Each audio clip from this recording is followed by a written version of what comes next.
Hello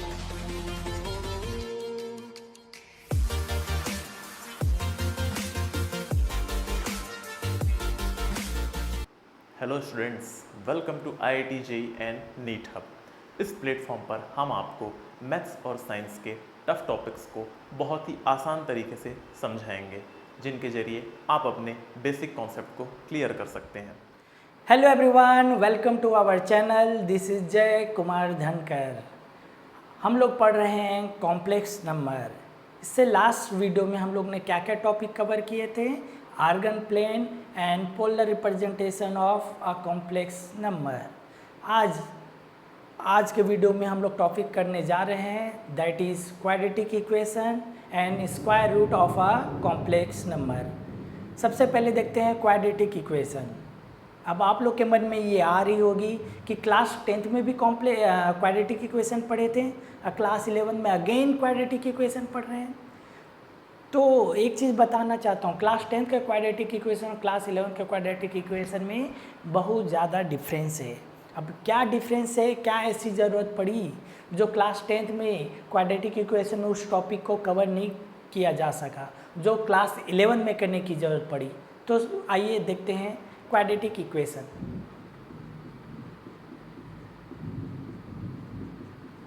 This is a quadratic equation where a, b, c are the real number and a is not equal to 0. This is the standard form of quadratic equation.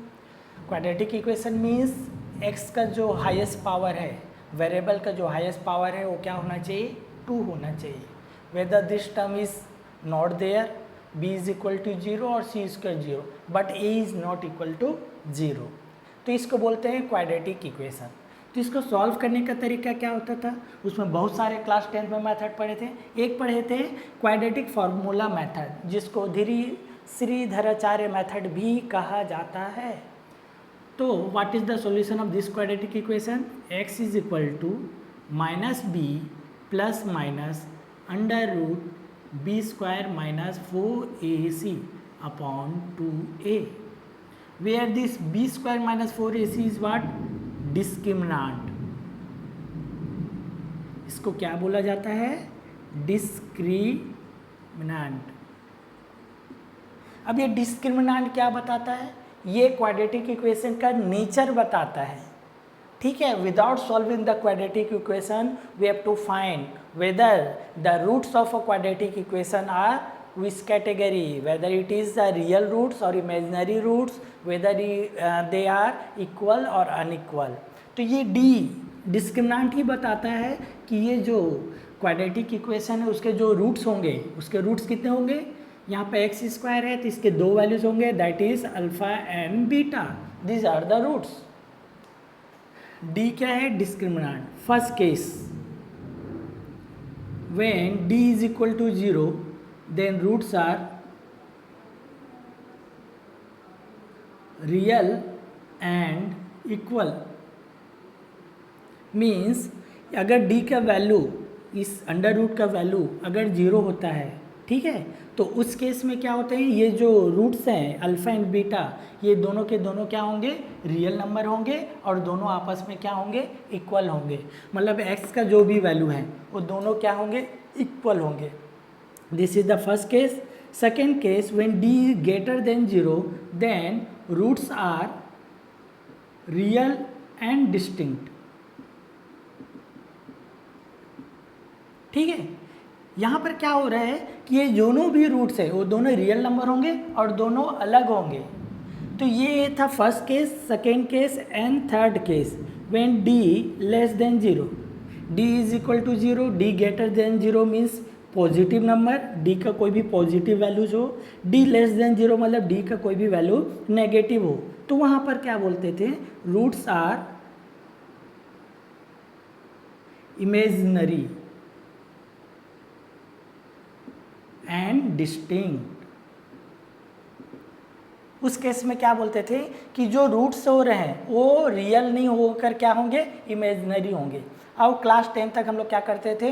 इस quadratic equation को solve नहीं करते थे, सिर्फ लिख देते हैं roots are imaginary and distinct, बस।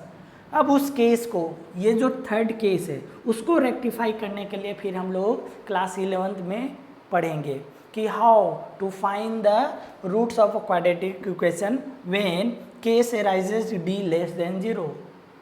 ऐसे क्वाड्रेटिक इक्वेशन जिसका d b square minus 4ac का वैल्यू क्या होना चाहिए, लेस देन 0 होना चाहिए। मीन्स ये रूट के अंदर में अगर नेगेटिव टर्म्स आएंगे तो उसको हम लोग कैसे सॉल्व करते हैं, आइए देखते हैं। Let's quadratic equation is x square plus 2 is equal to 0, then x square is equal to minus 2, then x is equal to plus minus under root minus 2। अब इस केस में क्या करेंगे, ये जो रूट के अंदर माइनस साइन है उसको क्या लिखेंगे आई, क्योंकि हमको पता है कि root -1 is equal to iota. अब यहाँ पर क्या बच गया, रूट के अंदर में 2, नाउ इट इज़ √2। तो x का दो वैल्यूज़ हैं, एक प्लस आई रूट 2 और x क्या है माइनस आई रूट 2। मतलब ऐसे कंडीशन जहाँ पर d का वैल्यू क्या है नेगेटिव है, उस केस में क्या होंगे, हमको रियल रूट्स नहीं मिलेंगे, हमेशा i वाले फॉर्म के रूट्स मिलेंगे। मतलब i वाले फॉर्म के ही कुछ ना कुछ वैल्यू मिलेंगे, उसी को बोलते हैं इमेजनरी रूट्स। यहाँ x का जो भी रूट्स हैं वो क्या है, इमेजनरी है, कोई भी रियल पार्ट नहीं है, only imaginary part is there. Now next question, suppose root 5x square plus x plus root 5 is equal to 0। देखते हैं, एक क्वेश्चन है, फिर से क्वाड्रेटिक इक्वेशन है, root 5x square plus x plus root 5 is equal to 0। तो सबसे पहले चेक करते हैं d, इसका d क्या है, d is what b square minus 4ac, b is what 1 का square, 4a is what root 5 and c is what root 5। इसको सॉल्व कर लेते हैं, 1 रूट 5 इंटू रूट 5 5 5 4 जा 20 एंड ओवरऑल d का वैल्यू क्या मिल गया यहाँ पर -19। तो d का वैल्यू अगर नेगेटिव है तो यहाँ पर जो रूट्स मिलेंगे वो क्या मिलेंगे, इमेजनरी रूट्स मिलेंगे।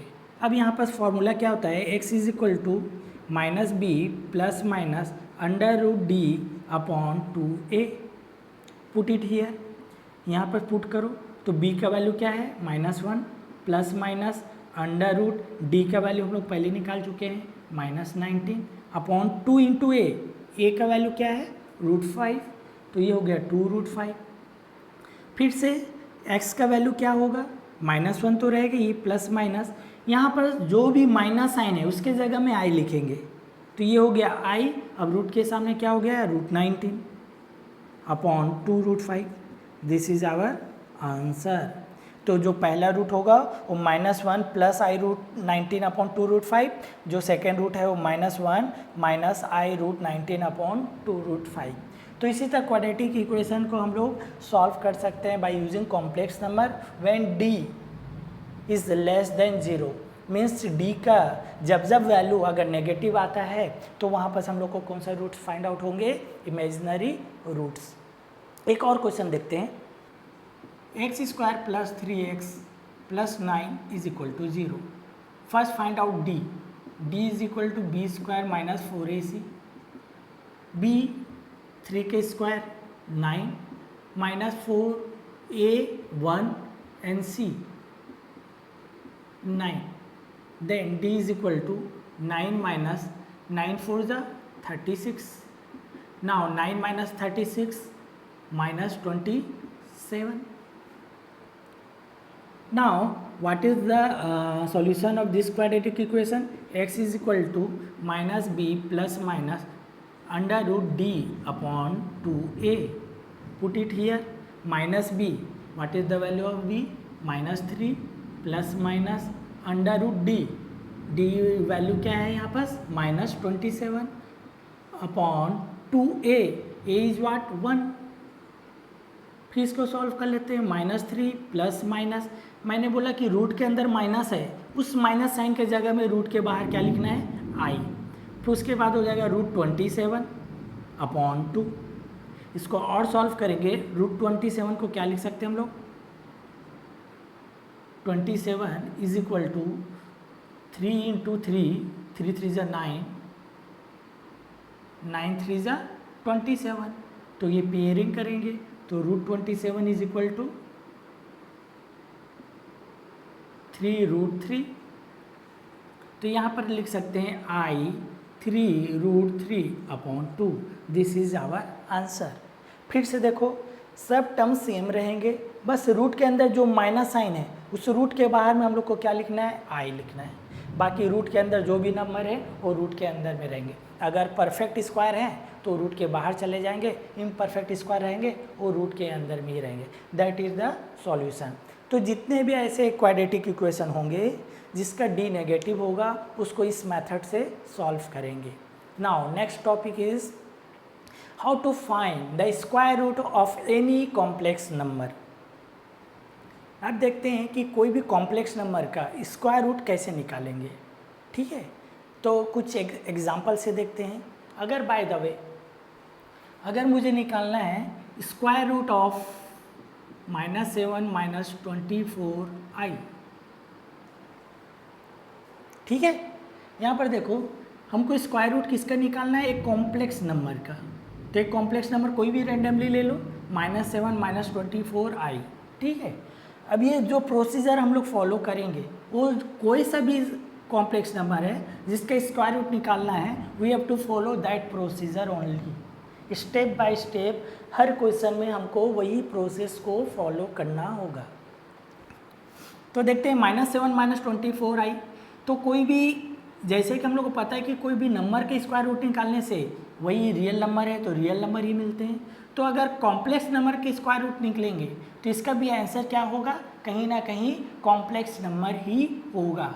तो हम लोग मानते हैं कि let this square root of -7 - 24i is equal to, जो आंसर होगा वो भी क्या होगा, एक कॉम्प्लेक्स नंबर होगा। I don't know whether the real part is 0, whether is imaginary part is 0। तो इसका जो भी आंसर होगा एक ना एक क्या होगा, वो कॉम्प्लेक्स नंबर होगा। अब जैसे कि हम लोग अलजेब्रा में, नॉर्मल अलजेब्रा में हम लोग क्या करते हैं कि कभी भी स्क्वायर रूट रहता है तो उसको रिमूव करने के लिए सिर्फ एक ही मेथड है, squaring both side. We have to follow same here, on squaring both side we get. तो ये स्क्वायरिंग इधर करेंगे तो ये स्क्वायर रूट स्क्वायर क्या हो जाएंगे, कैंसल। यहाँ पर हमको क्या मिलने वाले हैं, -7 - 24i। यहाँ पे स्क्वायर करेंगे तो ये क्या हो जाएगा, x + iy का स्क्वायर। अच्छे से समझो, स्क्वायरिंग बोथ साइड मतलब LHS में भी पूरे स्क्वायर होंगे, RHS में भी होंगे। यहाँ पे स्क्वायर किए तो स्क्वायर रूट और स्क्वायर क्या हो जाएंगे, कैंसल, सिर्फ अंदर के नंबर बचेंगे। यहाँ पर होल स्क्वायर होंगे। ऐसा नहीं है कि x स्क्वायर हो जाएगा या iy का होल स्क्वायर, ऐसा नहीं। यहाँ पर जितने भी टर्म्स होंगे उसके होल स्क्वायर होते हैं। अब इसको a + b के स्क्वायर के फॉर्मूला में ब्रेक कर देंगे तो ये क्या मिलेगा, चलो देखते हैं। a² + b² + 2ab 2xy, और यहाँ पर क्या हो जाएगा, i 2ab तो i × 2xy, यहाँ -7 - 24i। अब x² i² i का स्क्वायर होगा -1 तो ये हो जाएगा -y² + i × 2xy। ठीक है, तो x + iy का होल स्क्वायर को अगर ब्रेक करेंगे तो हमको ये टर्म्स मिलेंगे। Got it. अब यहाँ पर देखो LHS भी एक कॉम्प्लेक्स नंबर है, RHS भी एक कॉम्प्लेक्स नंबर है। अगर दो कॉम्प्लेक्स नंबर आपस में इक्वल होते हैं तो उसको कैसे इक्वल करेंगे, उसका रियल पार्ट की इक्वल होगा, मतलब कि बिना आई वाले टर्म्स के साथ होंगे और दूसरा आई वाले के टर्म्स के इक्वल होंगे। इन द सेंस -7 या फिर हम लोग कहें x² - y², real part of this is equal to the real part of this. This is the first equation. And another imaginary part, तो यहाँ imaginary part क्या है, 2xy is equal to -24। यहीं पर बस थोड़ा सा केयर करना है कि अगर दो कॉम्प्लेक्स नंबर इक्वल हैं, ठीक है, तो वहाँ पर क्या करेंगे कि रियल पार्ट के इक्वल होगा और इमेजिनरी पार्ट के इक्वल होगा। तो यहाँ रियल पार्ट मीन्स बिना आई वाले टर्म्स क्या है, x² - y², यहाँ बिना आई वाला टर्म्स क्या है, -7, तो x² - y² is equal to -7 and imaginary part 2xy here -24, इसको इक्वल कर दो। This is equation 1 and this is equation 2। अब सोचो कि हम लोग के पास बस दो इक्वेशन है, इस दो इक्वेशन को हेल्प से हमको x और y का वैल्यू फाइंड आउट करना है। इसी x y का वैल्यू को यहाँ पुट करेंगे, that is our required solution. तो ये दो इक्वेशन है, दो वेरिएबल हैं, कहीं ना कहीं सॉल्व होंगे। एक चीज़ हम लोग पढ़े थे लीनियर इक्वेशन में, या फिर जितने भी वेरिएबल्स होंगे उतना इक्वेशन होना ज़रूरी है। अगर हम लोग का ऐसा कोई कॉम्बिनेशन तो दिख ही नहीं रहा है कि कैसे सॉल्व करें, तो उसके लिए क्या मेथड है, अगर x square minus y square का वैल्यू पता है और किसी तरह भी हम लोग x square plus y square का वैल्यू अगर मालूम चल जाए, तो इन दोनों इक्वेशन को अगर सॉल्व करेंगे तो एक्स और वाई का वैल्यू फाइंड आउट हो सकती है। तो उसके लिए क्या करेंगे, x square plus y square का whole square is equal to क्या होगा, a square minus y square का whole square plus 4x square y square. यहाँ पर अच्छे से देखो, अगर मैं LHS को सॉल्व करता हूँ तो वहाँ पर क्या मिलेगा, एक्स स्क्वायर, अगर LHS को सॉल्व करूँगा तो क्या मिलेगा, x square y square means x का पावर 4 वाई का पावर 4 प्लस 2xy। RHS को सॉल्व करते हैं, देखते हैं इसके इक्वल आता है कि नहीं। तो ये होगा x square plus y square, sorry x का पावर 4 वाई का पावर 4 माइनस 2xy। यहाँ पर क्या है, 4x स्क्वायर वाई स्क्वायर, इसको सॉल्व करेंगे तो x का पावर 4 प्लस वाई का power 4 minus 2x square y square plus 4x square y square, ये क्या हो जाएंगे 2x स्क्वायर वाई स्क्वायर। ये दोनों आपस में क्या हैं, इक्वल है। देखो x square y square 2x square, x का पावर 4 प्लस वाई का power 4 plus 2x square y square. तो हम लोग तो x square plus y square का होल स्क्वायर को हम लोग क्या लिख सकते हैं, x square minus y square का whole square plus 4x square y square. अब इसको क्यों ऐसा लिखने की ज़रूरत पड़ा, यहाँ पर देखो x square minus y square का वैल्यू दिया हुआ है क्या, -7। तो यहाँ पर हम लोग यहाँ इसका वैल्यूज़ को पुट कर देंगे, x square minus y square के जगह में क्या पुट करेंगे, -7। अब यहाँ होल स्क्वायर है तो होल स्क्वायर, प्लस साइन है प्लस साइन है। अब 2xy का भी वैल्यू दिया है, तो अगर 2 का स्क्वायर क्या होगा 4x का स्क्वायर एक्स स्क्वायर वाई का स्क्वायर वाई स्क्वायर, मीन्स ये जो भी वैल्यू है -24 उसका हमको क्या करना है, स्क्वायर करना है। तो -7 की स्क्वायर 49 और 24 का स्क्वायर माइनस के स्क्वायर प्लस और 24 का स्क्वायर 576, इन दोनों को अगर ऐड करेंगे तो 9 और 6 5, तो ये हो गया 625। ये किसका वैल्यू आया है, x square plus y square का होल स्क्वायर। ठीक है, तो x square plus y square का वैल्यू क्या हो जाएगा यहाँ पर 25। यहाँ पर पॉजिटिव टर्म इसलिए दोनों तरफ स्क्वायर रूट ले लेंगे तो स्क्वायर रूट कैंसिल हो जाएंगे और 625 का स्क्वायर रूट क्या होगा 25। अब ये दो टर्म्स का एडिशन नेगेटिव तो हो नहीं सकता है, दो टर्म्स का स्क्वायर का एडिशन कभी भी नेगेटिव नहीं होगा, इसलिए यहाँ पर हम लोग क्या लिए हैं, पॉजिटिव टर्म लिए हैं। This is equation 3। अब अच्छे से देखो, फर्स्ट इक्वेशन और थर्ड इक्वेशन को अगर सॉल्व करते हैं, ठीक है, on solving equation 1 and equation 3, तो फर्स्ट इक्वेशन और थर्ड इक्वेशन को अगर सॉल्व करता हूँ, ठीक है, तो क्या है, x square minus y square is equal to -7 और एक है x square plus y square is equal to 25। अगर इन दोनों इक्वेशन को अगर मैं सॉल्व ऐड कर देता हूँ तो वाई स्क्वायर कैंसिल हो जाएंगे, ये होंगे 2x स्क्वायर, इधर भी ऐड करो 25 माइनस 7 तो ये हो जाएंगे 18, तो x square is equal to 9, तो x इज इक्वल टू +-3। एक वैल्यू आ गया, x का क्या होगा, दो वैल्यूज होंगे +-3। अब ये x square is equal to 9, इसको इक्वेशन थर्ड में पुट कर लो, ठीक है, x square is equal to 9 को इक्वेशन थर्ड में पुट कर लेते हैं, तो y square is equal to क्या हो जाएगा 25 माइनस 9, तो y square is equal to कितना हो गया 16, तो वाई इज इक्वल टू +-4। अब x का भी वैल्यू मिल गया है, y का भी वैल्यू मिल गया है। अब यहाँ पर दो दो वैल्यूज़ मिल रहे हैं। अब कौन सा वैल्यूज़ का पेयर इस इक्वेशन को सेटिस्फाई करे, तो इसके लिए क्या करना है, हम लोग को देखना है इक्वेशन नंबर 2। इक्वेशन नंबर 2 क्या है, 2xy इज इक्वल टू -24। ये 2 को ट्रांसपोज कर लो तो xy इज इक्वल टू 2 से डिवाइड होने के बाद यहाँ पर क्या मिलेगा, -12। तो अब सोचो कि x और y के कौन सा ऐसा वैल्यूज़ को यहाँ पुट करने से ये इक्वेशन को सेटिस्फाई करे।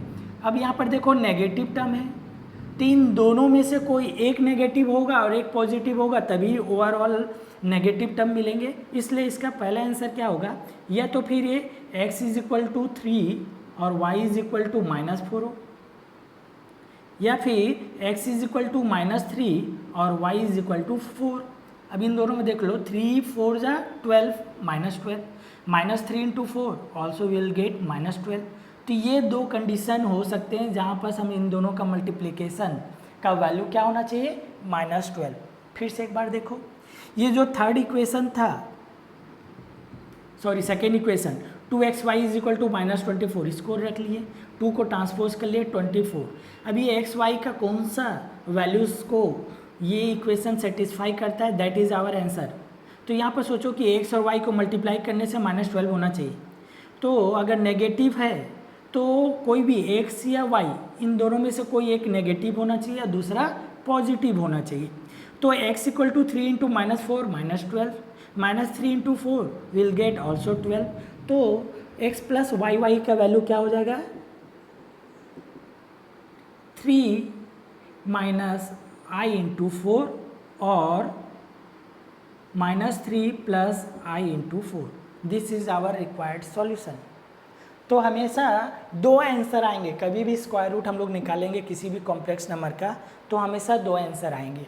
और ये जो x, हमेशा x प्लस माइनस कुछ वैल्यूज़ आएंगे, y का भी कोई प्लस माइनस वैल्यूज़ आएंगे। अब इन दोनों में कौन सा वैल्यूज़ को लेना है वो क्या डिपेंड करेगा, इक्वेशन नंबर 2। ठीक है, xy 2xy is equal to something रहेगा, 2 को ट्रांसपोज कर लेना। उसके बाद वैल्यूज़ को देखना है कि अगर नेगेटिव है, अगर बाय द वे वो नेगेटिव है तो एक पॉजिटिव एक नेगेटिव होना चाहिए, either x will be negative y become positive, ऐसा कंडीशन हो सकता है। अगर एक्स वाई का वैल्यू अगर पॉजिटिव है तो वहाँ पर भी दो केसेस अराइज होंगे, या दोनों वैल्यूज़ x और y नेगेटिव होंगे या दोनों x y क्या होंगे, पॉजिटिव होंगे। तो डिपेंड करेगा क्या, इक्वेशन नंबर 2। तो ये प्रोसीजर को फॉलो करते हुए हम कोई भी क्वाड्रेटिक कॉम्प्लेक्स नंबर का स्क्वायर रूट हम लोग निकाल सकते हैं। आई होप ये वीडियो आप लोग को अच्छा लगा होगा। इसी मेथड से हम लोग जितने भी कॉम्प्लेक्स नंबर हैं उसके स्क्वायर रूट सॉल्व कर सकते हैं। Thank you for today, bye. I hope आपको ये लेक्चर समझ आ गया होगा। अगर आपको इस टॉपिक से रिलेटेड कोई भी डाउट है तो अपने डाउट्स कमेंट सेक्शन में मेंशन करें। हम चैप्टर के एंड में आपके डाउट्स को लेकर के एक वीडियो आपके साथ जरूर शेयर करेंगे। Thank you so much.